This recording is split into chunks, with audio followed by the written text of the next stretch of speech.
Hi, good evening.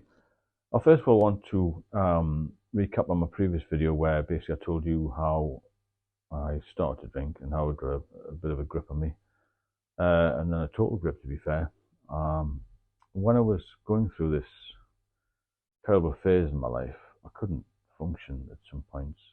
I managed to dig myself out of it, and I did try at times to cut down, um, which, to be fair, is no use at all because you build up again. If that makes sense. I did try to completely stop once, without any help from any medics, and I ended up having a seizure because if you have a physical dependence on alcohol, then you need a drink. Keep the brain functioning, basically. That was a frightening experience, obviously. Um, After that, I did take some advice from the doctors, and I did get some medication and came off. Basically, just rested for 7 days, and you felt much better.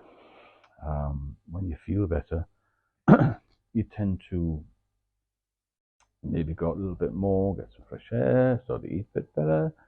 And it comes to a point where you think, well, maybe I'll just try one drink. So you try one drink and it feels like nectar. It's an incredible feeling. I shouldn't laugh about it, but that's just the way it was at the time. And you have one drink on a Monday and then you might leave Tuesday, Wednesday, you have another drink on the Thursday, and then the weekend comes, so you have two or three. And you think you can control it, but in fact, the alcohol is actually controlling you.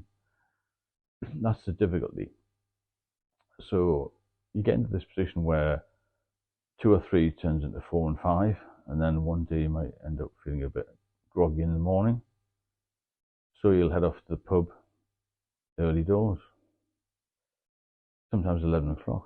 You have two or three, what we used to call, probably still called today, liveners, just to perk you a bit.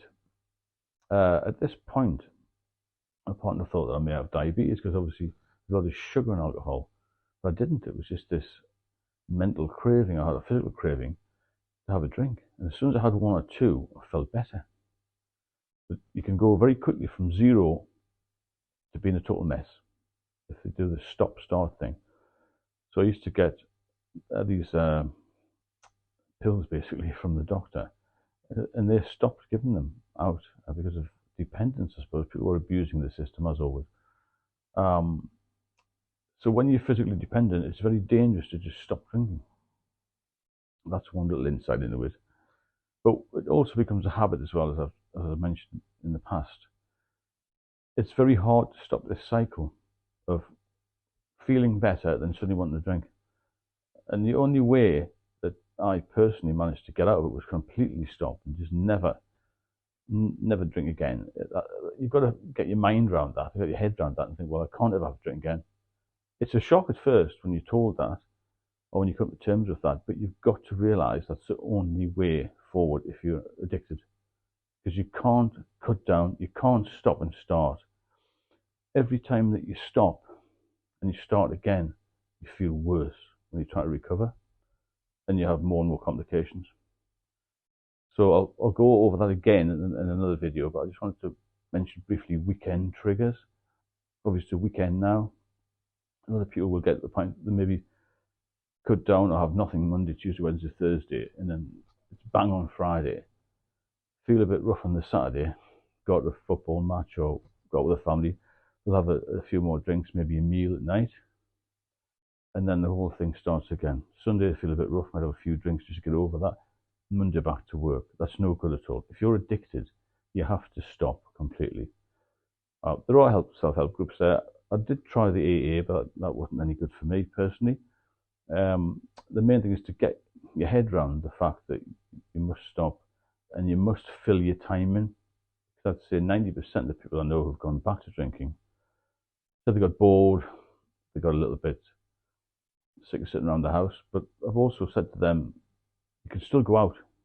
There are so many non-alcoholic drinks around. There's lots of non-alcoholic lagers, beers, ciders, spirits. Don't change your habits of meeting friends and going out for a meal. Just change your drink. That's what you got to change your drink, change your mindset. You can still fill the time in. It's just that when you go to the pub, you might have a slightly different conversation, but you'll come out clear-headed. and the next day you'll feel better, and you will reward yourself with something, and that's a good thing to do.